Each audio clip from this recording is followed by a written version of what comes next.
और उसी भीड़ के अंदर विदुर और विदुरानी भी खड़े थे। भगवान कृष्ण इधर देखे, उधर देखे, आ देखे, बा देखे। महाराज भगवान क्या देख रहे थे? बोलो ना। भगवान देख रहे थे कि मेरा भक्त कहाँ है। बोलो वांके बिहारी। अब विदुर जी भीड़ में खड़े थे, सामने भी नहीं जाना चाहते थे क्योंकि बेइज्जती करता वो। दुर्योधन बीच में, सबके बीच में कह देता तो फिर आगे। लेकिन विदुर जी टेनी उठाकर भगवान को नमस्कार कर रहे थे।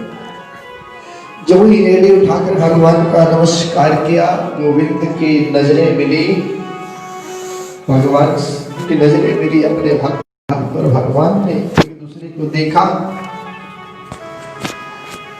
भक्त और भगवान ने जब एक दूसरे को देखा तो महाराज विदुर की आंखों से झरझर आंसू बहने लगे।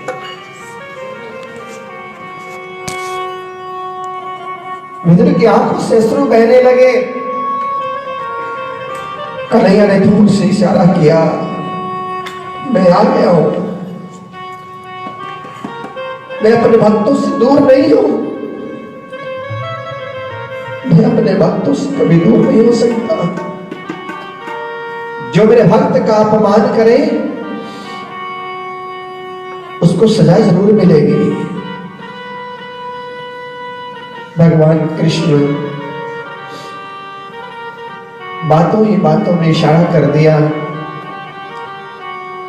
ठाकुर पहुंचे,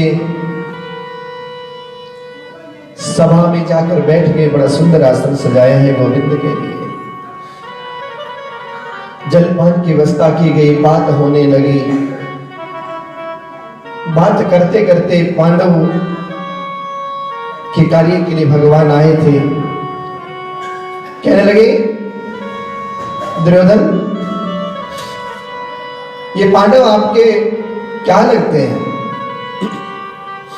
बोला मेरे भाई हैं। कहने लगे आपके भाई हैं तो आपके पास तो बहुत बड़ा राज्य है, आप 5 गांव उसको दे दो, पांडवों को दे दो, मैं इस झगड़े को सुलझा दूंगा। दुर्योधन बोला 5 गांव? आप 5 गांवों की बात करते हो कन्हैया? मैं 5 गज भूमि नहीं देने वाला। 5 गज तो क्या, सुई के नोक जितनी जगह होती है ना, वो भी मैं नहीं दूंगा। कृष्ण को बहुत बुरा लगा। कहने लगे दुर्योधन सोच लो। कहने लगे भले ही कुछ हो जाए, कहने लगे महाभारत हो जाएगी, कहने लगे भले ही कुछ हो जाए, कहने लगे लाखों स्त्रियां विधवा हो जाएंगी, लाखों बच्चे अनाथ हो जाएंगे। दुर्योधन कुछ विचार कर लो, मैं आपके पास शांति दूत बन के आया हूं, आप समझो इस बात को, थोड़ी सी गौर करो। कहने लगे मैं कुछ भी हो जाए कन्हैया, मैं छोड़ो आप इधर उधर की बातें, महाराज वासुदेव नंदन छोड़िए आप, चलो माता गंधारी ने भोजन बनाया है। और उसी भीड़ के अंदर विदुर जी भगवान के दर्शन पाने के लिए फिर खड़े हैं। दूर भीड़ में दूर से देख रहे हैं, सारी बातें सुन रहे हैं। जैसे दुर्योधन ने कहा कि प्रभु आप चलिए, माता गंधारी ने आपके लिए 56 भोग बनाए हैं, आप चल के भोजन करो ना। कहने लगा बहुत सुंदर, अति सुंदर पकवान आपके लिए बनाए हैं माता ने। कृष्ण बोले देखो भाई, मेरा भोजन तो आज विदुर के घर है। बोलो बांके बिहारी लाल की जय, बोलिए द्वारका नाथ की जय। कहते कि मेरा भोजन तो विदुर के घर है। इतना सुनते ही विदुर के पैरों तले की जमीन सरक गई। कन्हैया ये क्या कह दिया? खुशी भी बहुत हुई पर घबरा भी गए। क्या लगे विदुर के घर है भोजन?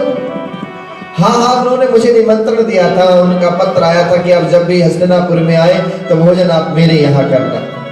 दुर्योधन ने फिर ताना मारा। क्या लगे उसके पास अपने खाने के लिए तो कुछ है नहीं, आपको वो क्या खिलाएगा, छोड़ो। आप मेरे यहाँ चलो, आपको 56 भोग 36 व्यंजन भोजन पदार्थ मिलेगा। कहाँ विदुर की बात कर रहे हो कन्हैया? वासुदेव नंदन आप नहीं समझते हो। कन्हैया कहने लगे, मन ही मन में सब समझता हूँ, कौन मेरा प्यारा है, कौन मेरा अपना है, मैं सब समझता हूँ।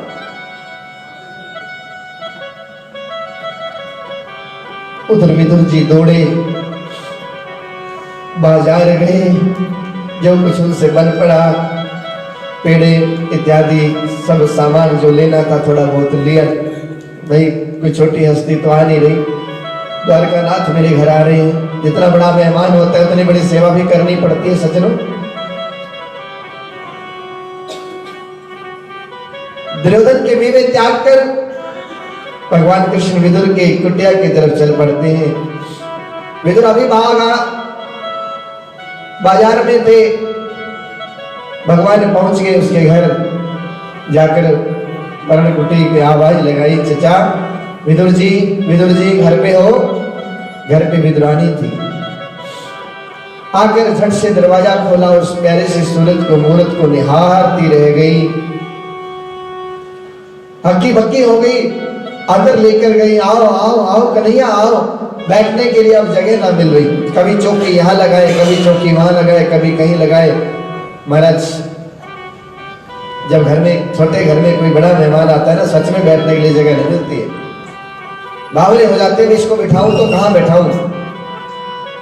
चौकी लेके इधर बिठाते, कभी यहाँ, बस यहाँ सफाई नहीं है, यहाँ आ जाइए, आप यहाँ आ जाइए, आप यहाँ आ जाइए। चौथी कोने में ले जाके बैठा दिया, चौकी सीधी रखने की बजाय औंधी रख दी। कमली हो गए। भगवान ने ये नहीं कहा माता चौकी तो सीधी कर। कृष्ण बैठ गए। खिलाऊं क्या? क्या खिलाऊं? घर में तो कुछ है नहीं। दौड़ के गई कदली वन में, केले के वन पेड़ बहुत आसपास थे, तोड़ के ले आई और ला करके गोविंद को खिलाने की तैयारी करने लगी। केला का गुच्छा पास में रख दिया, एक केला तोड़े, भगवान की सूरत को निहार रही है, उस मोहनी मूरत को, सामने सूरत को निहारे जा रही है। केले का छिलका उतारा, गिरी निकाल के एक तरफ रख दिया, और छिलका गोविंद के मुख को लगा दिया। मेरे भगवान उस छिलके को भी खा गए। 1 2 3 जो भाव बना भगवान का खा गए। इतनी देर में विदुर जी भी आ गए। भाग्यवान भाग्यवान, जल्दी कर, ये ले पेड़ा और ये मिश्री, ये माखन रख, अभी गोविंद अपने यहाँ आएंगे, कृष्ण आएंगे, यहाँ द्वारका नाथ आएंगे। खुशी की मारे आंखों से अश्रुधारा भी बह रही है। अपनी पत्नी को कहने लगे, आए नहीं, वो तो आए बैठे हैं। विदुर बोले, है आए बैठे? सामने देखा, नजर दौड़ाई तो कृष्ण बैठे हैं, और कृष्ण बैठे हैं, चौकी पीड़ा जो है वो औंधा है, कृष्ण उसके अंदर फंसे बैठे। अरे भाग्यवान तूने ये क्या किया? कम से कम बैठा तो अच्छी तरह से देती कन्हैया को। तेरे को मालूम नहीं कि चौकी कैसे रखते, पीड़ा कैसे रखते? सीधा कर, सीधा रखती। विदुरानी बोली, भूल हो गई, क्षमा करना। कन्हैया उठो उठो उठो, कन्हैया उठो। उठाया, चौकी सीधी की, पीड़ा सीधा किया, उसके ऊपर बैठाया। बैठा करके जो ही गोविंद ला वो पेड़े डाल के लिया, मैं जो लेके आया हूं। एक पात्र में पेड़े लेके आ गए।